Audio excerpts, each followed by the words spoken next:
నమస్కారం. మన విద్యా 24/7 ఛానల్కి స్వాగతం.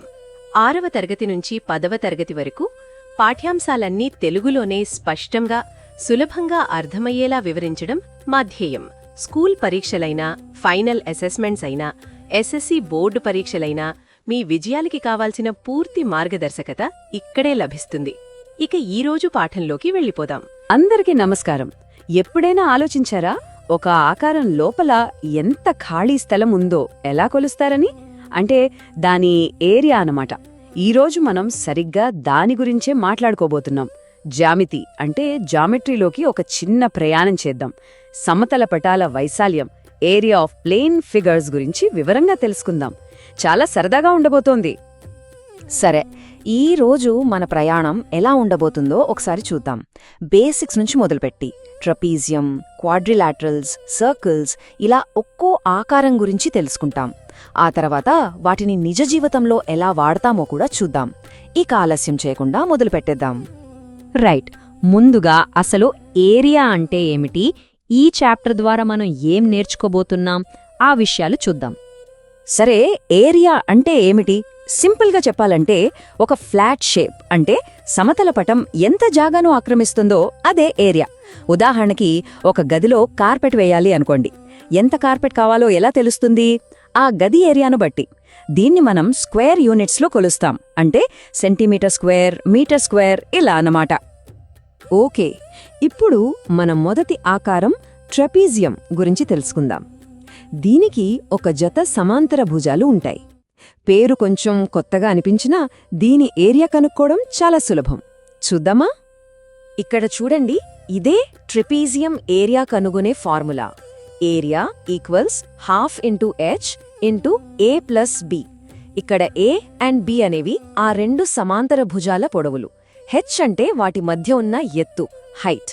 అంటే మనం ఏం చేస్తున్నామంటే ముందుగా ఆ సమాంతర భుజాలని కలిపి వాటి సగటుని తీసుకుని దాన్ని ఎత్తుతో గుణిస్తున్నాం. అంతే. అయితే ఈ ఫార్ములా ఎలా వచ్చింది? ఇదేదో బట్టి పట్టాల్సిన విషయం కాదు. దాని వెనక ఒక లాజిక్ ఉంది. చూడండి, ఏ ట్రపీజియం అయినా సరే దాన్ని మనం ఒక రెక్టాంగిల్, రెండు ట్రయాంగిల్స్గా విడగొట్టొచ్చు. ఇప్పుడు ఆ భాగాలని మళ్లీ కలిపితే ఒక పెద్ద రెక్టాంగిల్ తయారవుతుంది. మరి రెక్టాంగిల్ ఏరియా కనుక్కోవడం మనకు తెలుసు కదా. ఆ ఏరియా నుంచే ఈ ఫార్ములా వచ్చింది. అంటే మనకు తెలియని ఆకారాన్ని మనకు తెలిసిన ఆకారాలుగా మార్చుకుని ఏరియా కనుక్కుంటున్నాం. సింపుల్. సరే, ఇప్పుడు ఈ ఫార్ములాని ఒక లెక్కలో ఉపయోగించి చూద్దాం. అప్పుడు ఇంకా బాగా అర్థమవుతుంది. ఓకే, మనకిచ్చిన లెక్కలో సమాంతర భుజాలు ఏ అండ్ బి 12 అండ్ 8 సెంటీమీటర్లు. వాటి మధ్య ఎత్తు h 6 సెంటీమీటర్లు. ముందుగా ఫార్ములా రాసుకుందాం. Area equals ½ into h into a+b. ఇప్పుడు ఈ విలువలని ఫార్ములాలో పెడదాం. ఏరియా ఈక్వల్స్ ½ ఇంటూ 6 ఇంటూ బ్రాకెట్లో 12 + 8. ఎప్పుడైనా ముందు బ్రాకెట్లో ఉన్నది సాల్వ్ చేయాలి. సో 12 + 8 అది 20. అప్పుడు మనకి ½ ఇంటూ 6 ఇంటూ 20 వస్తుంది. 6లో ½ అంటే 3. So 3 into 20 equals 60. అంటే ఆ ట్రపీజియం ఏరియా 60 స్క్వేర్ సెంటీమీటర్స్. అంతే. ఓకే, ట్రెపీజియం గురించి మనకు బాగా అర్థమైంది. ఇప్పుడు మనం జనరల్ క్వాడ్రిలాటరల్స్, రాంబసెస్ ఇంకా పాలిగన్స్ అంటే క్లిష్టంగా కనిపించే ఆకారాల ఏరియా ఎలా కనుక్కోవాలో చూద్దాం. ఏదైనా ఒక సాధారణ క్వాడ్రిలాటరల్ అంటే ఏ 4 భుజాలున్న ఆకారం తీసుకున్నా దాని ఏరియా కనుక్కోడానికి ఒక సింపుల్ టెక్నిక్ ఉంది. దానికి ఒక డయాగనల్ అంటే కరణం గీయండి. అప్పుడు ఆ క్వాడ్రిలాటరల్ ఏమవుతుంది? 2 ట్రయాంగిల్స్గా విడిపోతుంది. ఇప్పుడు ఆ 2 ట్రయాంగిల్స్ ఏరియా కనుక్కొని కలిపితే మనకు మొత్తం క్వాడ్రిలాటరల్ ఏరియా వచ్చేస్తుంది. అందుకే ఫార్ములా చూడండి. Area equals ½ into d into h1 + h2. ఇక రాంబస్కి వస్తే ఇది కూడా ఒక స్పెషల్ క్వాడ్రిలాటరల్. దీని ఏరియా కనుక్కోవడం ఇంకా తేలిక. మనకి దాని 2 డయాగనల్స్ d1 అండ్ d2 తెలిస్తే చాలు. ఫార్ములా చాలా simple. Area equals ½ into d1 into d2. ఈ కాన్సెప్ట్ నిజ జీవితంలో ఎక్కడ వాడతారో తెలుసా? ఉదాహరణకి ఒక పొలం ఉంది. అది ఏ రెక్టాంగిల్, స్క్వేర్ లాగా సరియైన ఆకారంలో లేదు. దాన్ని ఎలా కొలుస్తారు? సర్వేయర్స్ ఏం చేస్తారంటే ఆ మొత్తం పొలాన్ని మనకు తెలిసిన చిన్న చిన్న ఆకారాలుగా అంటే కొన్ని ట్రయాంగిల్స్, కొన్ని ట్రెపీజియమ్స్గా విడగొడతారు. తర్వాత ప్రతి ఒక్క చిన్న భాగం ఏరియా కనుక్కొని వాటన్నింటినీ కలిపేస్తారు. అప్పుడు మొత్తం పొలం ఏరియా వచ్చేస్తుంది. ఇప్పటివరకు మనం స్ట్రెయిట్ లైన్స్ ఉన్న షేప్స్ గురించి మాట్లాడాం. మరి అసలు స్ట్రెయిట్ లైన్స్ లేని షేప్ గురించేంటి? అదేనండి మన సర్కిల్, వృత్తం. దాని ఏరియా ఎలా కనుక్కోవాలో ఇప్పుడు చూద్దాం. సర్కిల్ అనగానే మనకు గుర్తుకు రావాల్సిన ఒక స్పెషల్ నంబరుంది. అదే పై. ఈ పై విలువ సుమారుగా 3.14 లేదా 22/7. సర్కిల్ ఏరియా కనుక్కోవడానికి ఫార్ములా పై ఆర్ స్క్వేర్డ్. ఇక్కడ ఆర్ అంటే రేడియస్, అంటే వృత్త వ్యాసార్థం. So formula area equals pi into radius squared. సరే, దీని మీద ఒక ఉదాహరణ చూద్దాం. ఒక సర్కిల్ రేడియస్ 7 మీటర్లు అయితే దాని ఏరియా ఎంత ఉంటుంది? ఓకే, మన ఫార్ములా పై ఆర్ స్క్వేర్. ఇక్కడ రేడియస్ 7 కాబట్టి క్యాల్కులేషన్ కోసం పై విలువను 22/7గా తీసుకుంటే సులభంగా ఉంటుంది. So area equals 22/7 into 7 squared. 7 squared అంటే 49. ఇప్పుడు మనకు 22/7 ఇంటూ 49 వచ్చింది. ఇక్కడ 7 అండ్ 49 క్యాన్సల్ అవుతాయి. 7 7s are 49. సో మనకు మిగిలింది 22 ఇంటూ 7, అది 154. కాబట్టి ఏరియా 154 స్క్వేర్ మీటర్స్. మొత్తం సర్కిల్ ఏరియా కనుక్కోవడం వచ్చేసింది.